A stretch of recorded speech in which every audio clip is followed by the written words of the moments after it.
You good for haze? You want a bit more? We're good.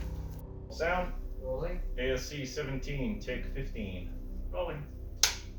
My absolute favorite location to film in is the abandoned hospital that was the human Ascent. Beforehand, we had done some basement shooting in some old buildings in the Hilda area, in the town of Hilda, actually. The old hospital was a different level of dirty and a different level of creepy. Most of the crew really disliked this location. I loved it. I felt like I was going through my own personal horror movie. Something about old hospitals or old medical facilities that just is, it's just different than just any other old building. Right down to the old operating tables and things that were left behind that I guess they either didn't want or didn't care to move out. Like being in an actual hospital, you could almost feel the weight of all of the people, the illnesses, the lives that were born and lost in this place. Going into the basement and the morgue, it was just really wild.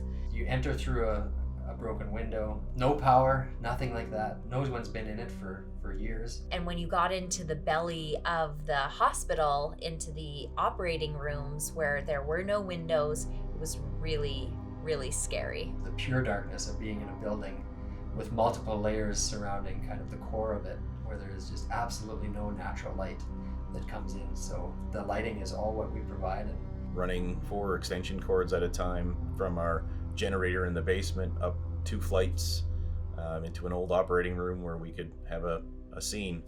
That last time when we shut down the generators and hauled gear out, that was dark, and especially because it was at the end of filming that night and it was dark outside too. So that last light you were pulling out before the generator, you were holding that light pretty tight, always looking behind you too.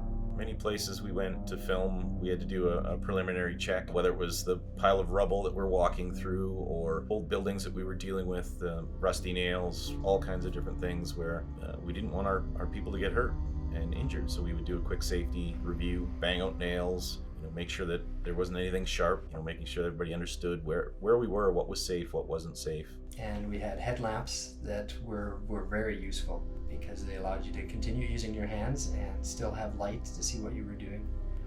If you shine it down that hallway, you backlight like a mofo. Yeah. Yeah. Oh no, isn't that amazing? Okay, now walk off towards him. Although the masks that Jacob and Amara were wearing looked incredible, they were very uncomfortable for the actors, and they had to wear them for a couple of days, pretty much non-stop. Oh no, man, I might have to just lay it on my ear because it's not, Okay, whatever. Okay, let's just put it over top of your ear. Yeah, the masks in the hospital, and I'm usually in the shop and wearing a respirator all the time, but it was just,